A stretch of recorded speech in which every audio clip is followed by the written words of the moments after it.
In this video, I'm going to be discussing a project that is not new. This project's been around a couple of months, which we know is forever in the crypto world. What are they doing? Why are they doing them? And then I'm going to give my thoughts on, do I think they're actually going to make it long-term in the crypto world? Let's get right into it. So Volt Inu, first of all, not overly excited about the name.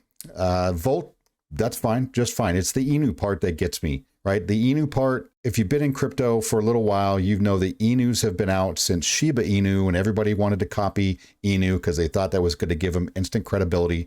However, a lot of those projects were rug pulls and scams, and it just gives this actually a decent project a bit of a scammy name.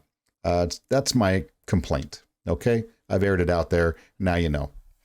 So Volt also started with the image that you see before you. It was actually Bolt, the Disney dog, with the lightning on it. But they quickly changed that. I believe they got some kickback from the community, like, hey, you're going to be sued and shut down for that. So that wasn't a good start. But they ended up rectifying that, which is fine. They got a great logo now.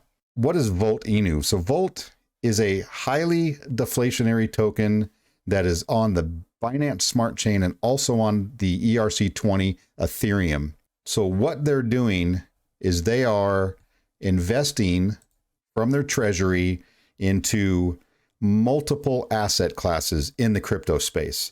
NFTs, altcoins, staking, yield farming, and nodes. So by doing this, they can take advantage of the mitigation of risk by possible non-correlated assets, right? So if you have assets that aren't necessarily connected to each other, if one takes a drop, not necessarily that all of them are going to take a drop, unless of course you're living in through crypto winter like it looks like we're about to go through, then that may be an issue. But nonetheless, they've decided to do that and spread everything out a little bit in investing in multiple different crypto assets. The profits that the treasury gets from investing in these different assets, they're going to be used for buybacks and burns. So that's the deflationary part of this token. 4% burn tax on the BNB side, 2% on the Ethereum side. Volt also gives reflections, which is really nice. You get 1% of the buy and sell tax as part of reflections, and that all is based on how many tokens you hold in your wallet. The tokenomics for both blockchains are essentially the same, as you can see here. The utility they have laid out here, and they're actually already starting to work with a crypto cart, so a partnership with crypto cart. So basically, if 1,700 sellers, this allows the Volt Army the possibility of paying with the Volt token to get these real world products or services. They have a play to earn game. It's actually already out. I've played a little bit of it. It's pretty cool. It's a racing game. And if you can play for free, but if you have Volt tokens, you can use those as an in-game purchase to upgrade your character or vehicle and things like that. That's basically how a lot of these play to earn games work. So you do get some advantages if you hold the Volt token and you're playing this game.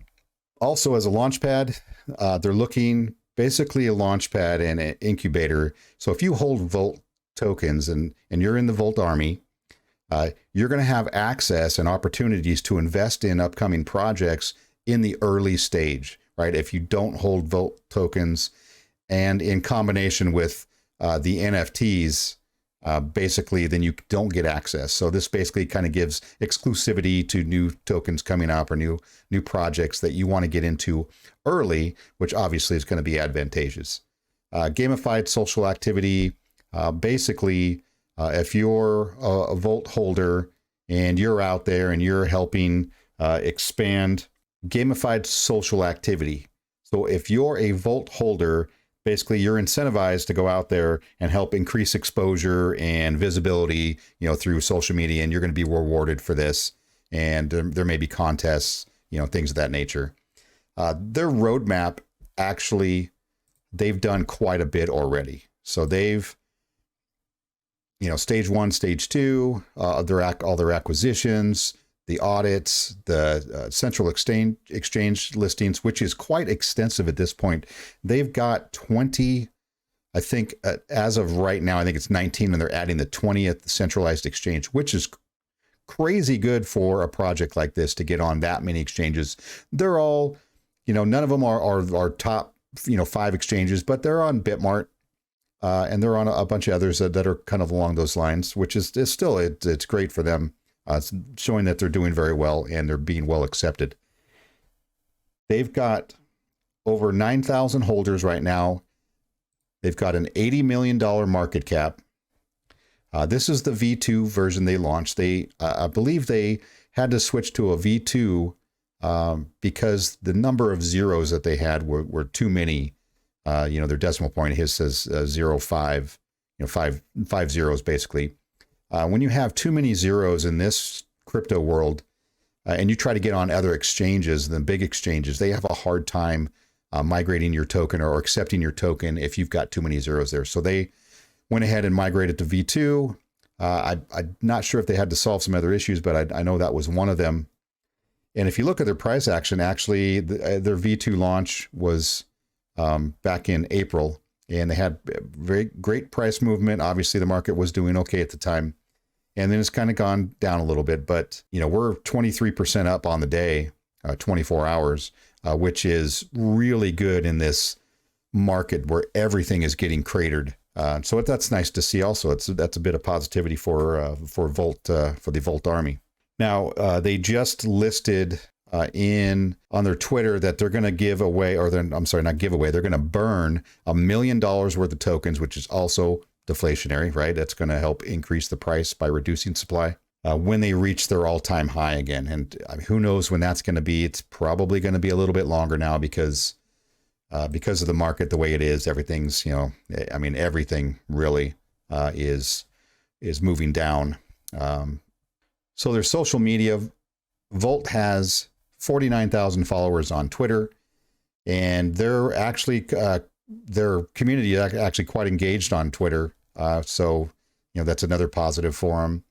They've got a Telegram group also, which I believe there's 18,000 members on that group, and it's very positive engagement on that social media platform as well.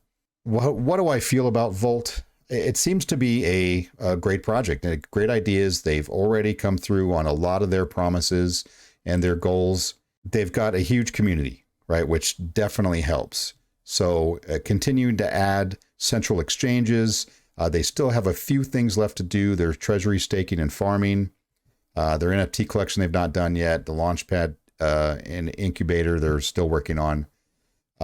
50,000 holders. That's still going to be a little while to get there. But they've got a lot to work on, and they've already accomplished a lot, which in this space, and especially for an Inu token, this is, it's all good news for them. So I think Volt actually has a chance to make it through crypto winter or the bear market, however you choose to term that. So I think this is one of the positive ones. I think this one's going to be around next year where a lot of them will not make it. So that's how I feel about Volt token. That's the data I've got on it. Seems decent to me. This is not an endorsement. I'm not telling you to buy this. I'm not telling you to hold this. Do your own research. Just use this as one part of that research and see if this is something you might want to hold on to. As always, I appreciate it if you give me a like and a subscribe if you want to see more content. You guys all have a great night.